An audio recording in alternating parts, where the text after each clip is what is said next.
So guys, today we're going to be reacting to 4 creepy sleepover stories. There's going to be a surprise guest. I don't know how to leave people in the link in the description, but yeah.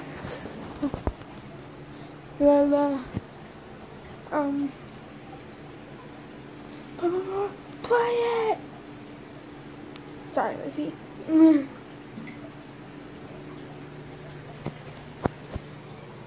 Okay, there's just going to be darkness, but you can hear my voice in the background. Let's suppose that...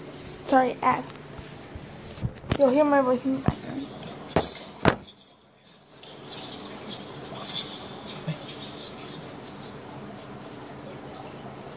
G'day mates, it's Busta here. So I just wanted to grab you guys quickly before the video starts for just a few seconds. I want to give our featuring guest Eden a big shout out for her support on this video. Eden is an extremely talented female narrator, and I decided to give her a story to read on the channel for all of you guys to hear. I'm hoping to collaborate more with her in some future videos, because having a female voice will add a lot of depth to stories. Eden is a very humble person. She puts a lot of time into her videos, is extremely talented in many areas, works very hard, and I honestly believe she deserves a lot more support than what she has. I've left a link in the description below to her channel so you guys can go check her stuff out. So, Hive members, please go check out Eden's channel, show her some love, and encourage her to continue on with her narrations. I hope you all enjoyed the video, and without further ado, let's begin. Oh yeah, go check out Leafy too.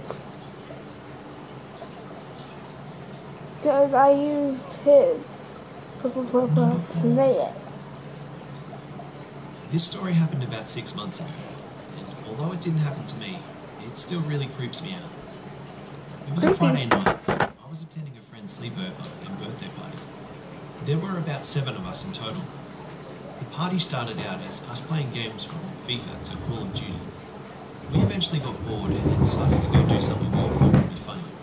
Ding Dong Ditching. For those who don't know what Ding Dong Ditching is, it's where you go to someone's house, knock, and then run off. We eventually got our coats and headed out. We knocked on about 10 to 20 houses until we came up to a shady looking neighbourhood. It looked pretty deserted to be honest, and kind of gave me the chills. One of my friends, the more brazen one, Josh, said he would go ding dong ditching down that street. The others agreed and started walking into the neighbourhood. I didn't want to look like a pussy to any of them, so I decided to tag along. We get towards the end of the street and we came up to a sort of small looking house. It looked empty, but Josh said that he wanted to knock on that house. The rest of us were too afraid to, as it did look pretty sketchy. We told Josh that we were going to start walking back to Harrison, our friend's house, and told him to catch up to us after he was done knocking. We walked for about 2 or 3 minutes, and then thought, where's Josh? He should be back by now. Ding dong ditching only takes like 20 or 30 seconds, so obviously something wasn't right. We waited a little while, but eventually we started to panic, as we knew that something wasn't right.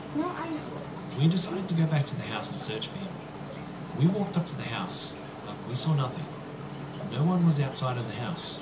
Josh wasn't anywhere to be seen. One of us said we should knock on the house and see if anyone was inside. And we did, but there was no answer. We knocked again. Again, there was no answer. Then, while my friend knocked for the 3rd time, I swear I saw a pair of eyes staring directly at me. I immediately told my friends, and we bolted down the path leading to the house. We eventually talked amongst each other. I thought that something was clearly wrong in that house, because who would just stare at us from the window? We decided to call the cops. The cops showed up at our house 10 minutes later, and we described everything we saw, and they asked us to lead them to the house. They told us to then get back to our house, and that they would immediately come back after searching the house. An officer came back 2 hours later, and what he told us scared the living shit out of me. The officer went into the house and brought out a dirty looking man, maybe in his late 40s. He then found our friend Josh tied up on a bed with only his underpants on. He then brought our friend outside and brought him to the police station. And that's not the scariest part. Our friend told us the whole story about a month later. He told us that he walked up to the house, knocked, and then ran. And he eventually slowed and decided to walk. What he didn't know was the sick fuck was following them. The man then grabbed Josh, covering his mouth, and dragged him back into the house. Josh was tied up, and the man took off all of his clothing. And that's when the man heard us knocking on the door and left the room. Josh was laying on the bed for what seemed like about 20 minutes, he said. And then the police officers came in and took my friend and drove him to the police station. The man was sent to prison, and we haven't heard anything from the police since.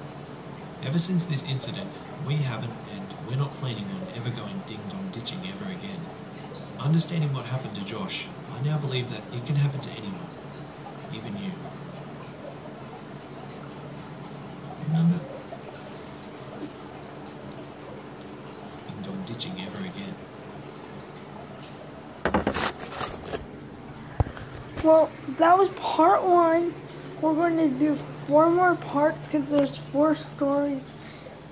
And yeah. Well, see you guys.